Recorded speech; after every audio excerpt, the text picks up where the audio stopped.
Tentunya miris sekali anak SMA ditanya tentang negara yang ada di Eropa, salah satu negara yang ada di Eropa, dan jawabannya itu adalah Garut. Wow, kita tahu ya apa itu kota Garut di mana, dan ini menjadi negara di Eropa, Masya Allah.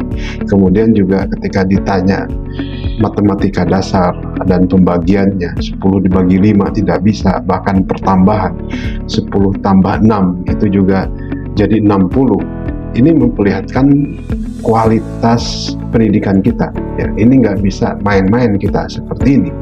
Nah, kalaupun misalkan kita lihat ya, walaupun ini terlihat lucu, tapi potret serius ya, atas kualitas pendidikan di Indonesia. Bahkan menurut laporan PISA terakhir yakni di 2022 ya, kita masih di peringkat paling rendah ya, di baik itu dalam sains, literasi ataupun numerasi. Nah, kemudian kalau kita lihat mengapa ini bisa terjadi, ya kalau kita mau jujur, maka tidak satu variabel ya yang kita lihat. Bisa karena metode belajarnya terlalu fokus pada hal-hal yang sifatnya tidak analitik gitu ya, ataupun evaluatif atau creating dan sebagainya gitu ya. Juga beban kurikulum yang juga semakin padat, tidak menentu arahnya mau kemana. Kemudiannya kurangnya pembinaan para guru gitu ya. Kalau kita lihat para guru justru sibuk kepada wilayah administrasi gitu ya, sampai kemarin tuh harus konten dan sebagainya gitu ya, harus diperlihatkan dengan hal-hal yang sifatnya digital dan sebagainya. Kemudian lingkaran belajar yang juga tidak kondusif kalau kita lihat gitu ya, sehingga banyak sekali distraksi ya terkait media sosial. Mereka juga banyak scrolling dan sebagainya gitu ya.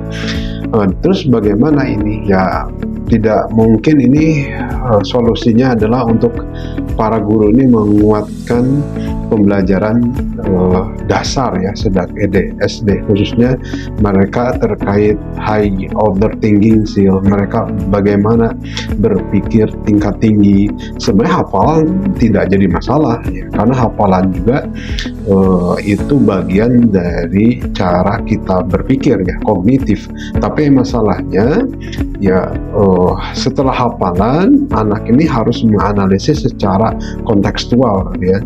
Ketika hafalannya ini bukan karena hafalan dalam artian menghafal saja gitu, tapi lebih kepada bagaimana hal ini digunakan secara kontekstual di konteks anak-anak gitu ya.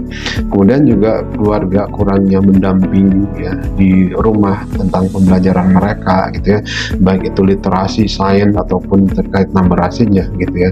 Nah, kalau kita lihat seperti itu, ini juga bukan karena soal 1, 2 dan sebagainya, tapi emang karena banyak harusnya di dunia pendidikan.